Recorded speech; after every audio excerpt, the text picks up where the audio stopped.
We talk about celebrating our wins, and so we are 4-0. I am proud of how we finished, but I was not happy with how we started the game today. Similar to how we started at Columbia. And as we move forward, that's not the winning edge, And one of the things we talked about today in our locker room and in our shoot-around was making sure that we act like winners. So when you look at a schedule, winning teams, winning programs, you don't look at your opponent.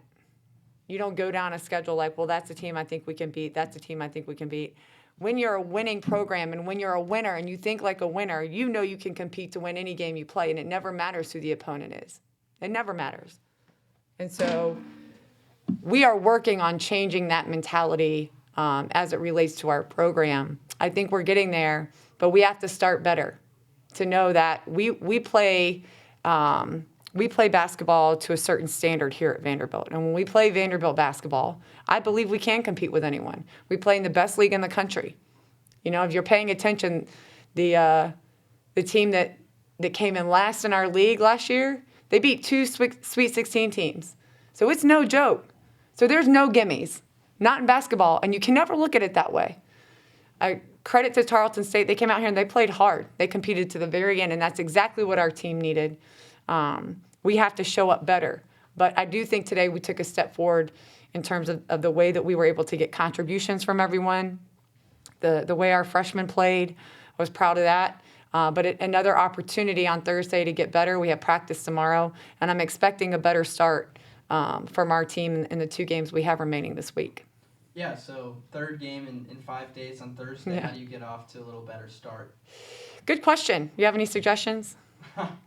No, I think it's just, when we talk about goals, like being resilient, right? So when we get into our conference, we're going to be traveling. We're going to be doing fun things on planes, getting home late, got to turn around and practice in the morning. That's just life as an athlete, as a college athlete. You got to figure that out. It doesn't matter how many games and how many days with 9 bodies. None of that is anything we can control. It is what it is. We can't control how we show up. So tomorrow, we're going to watch film. We're going to come and practice in the morning, and we're going to prepare like we would prepare if we had a week off. We have 1 day to get ready for Austin Peay. And I'm excited because I do definitely want to get this taste out of my mouth. It was a win, but we have to have a better start. The last 2 games, obviously, like I said before, just not great. I think part of that is, preparation and practice, figuring out what works for this team and what doesn't. That is something that I can control. But we're going to keep tinkering around with it. I really think that's just a choice, though. You show up. Bare minimum, you show up. So I'm expecting our team to show up on Thursday. And how about, I think you guys scored something like 18 points in the paint today. What did you see down low? 46. Oh. 46. I was about to say, if it's only 18, then not much. Yeah. My second half. 46. I mean, we obviously, we're bigger than them. And we have to take advantage of that size difference when we do have it, because we won't always. So we have to be really smart about how we look to score. When they were switching, they were playing a switching man, and they had their little guards on our post players. That's an opportunity for us to get easy buckets or fouls, or both, right? I want our guards, I want our team to recognize that without me having to call a play.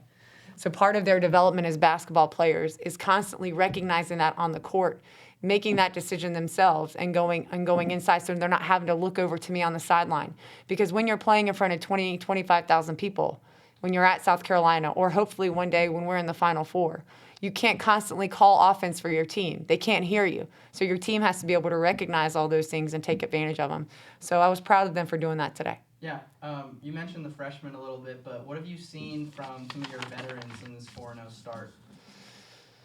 I would say we've been solid in terms of the things that I've asked them to do. Again, I'd like our effort to be more consistent, but our veterans have played hard for the most part. They understand what I expect of them. They're communicating. They're talking on the floor.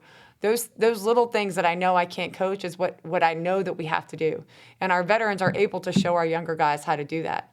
But at the end of the day, we need contributions from everyone. So whoever steps up, I'm happy. Veteran, young guy, it doesn't really matter how old you are, right? At this point, when we get into January and February, there are no more freshmen. But we're going to have enough people with enough experience to know that our whole team is going to be veterans.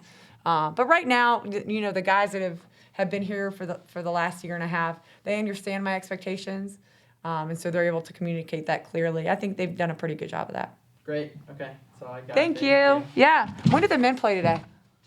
6. Tonight? It's Okay. tonight game. Yeah. Okay. All right. Good to see you as always. Yeah. Thanks so